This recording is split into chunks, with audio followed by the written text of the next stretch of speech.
Magandang hapon po mga kaubayan.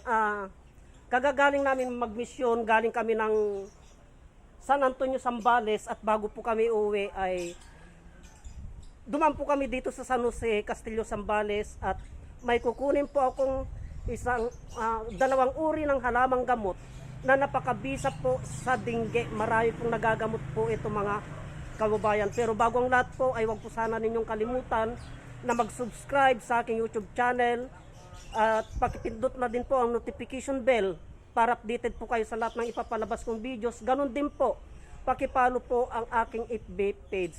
At kung maaari po sana ay pakishare na din po ang aking mga videos mga kaubayan para sa man po makarating ang aking mga videos ay malaman po ng ating mga kaubayan ang kahalagaan ng mga halamang gamot.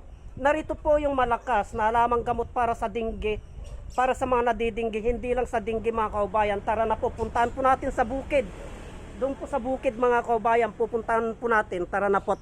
Kukunin ko po yung mga halamang gamot na yon mga kaubayan. Tara na.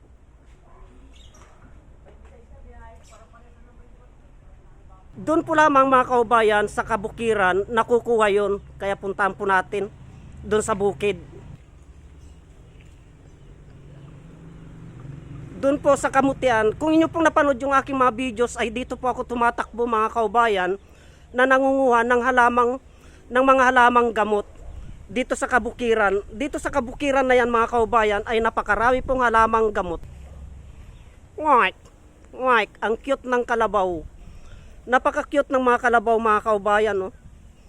Tignan po natin. Oh. Ang cute ng batang kalabaw. So, bali nandito na tayo sa kabukiran mga kaubayan. At nandun po siya, kukunin ko po. Nandun po yun mga kaubayan, kukunin ko po.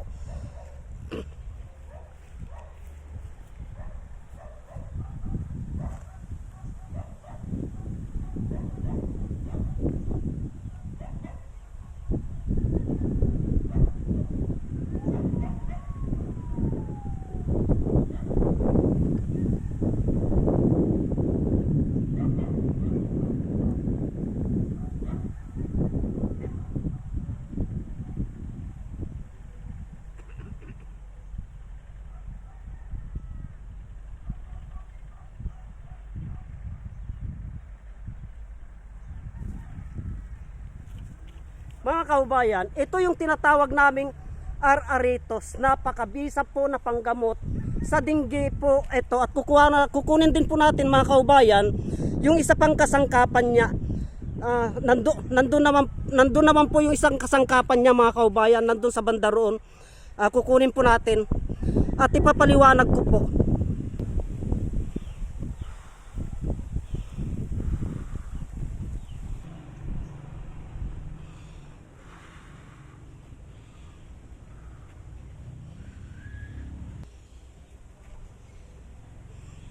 So, ito naman po mga kaubayan, yung tinatawag namin na tagumbaw.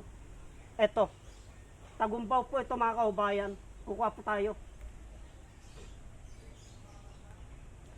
Itong tagumbaw na ito mga kaubayan ay marami tayong benepisyong nakukuha dito. Ipapaliwanag ko po yan maigi sa inyo mga kaubayan.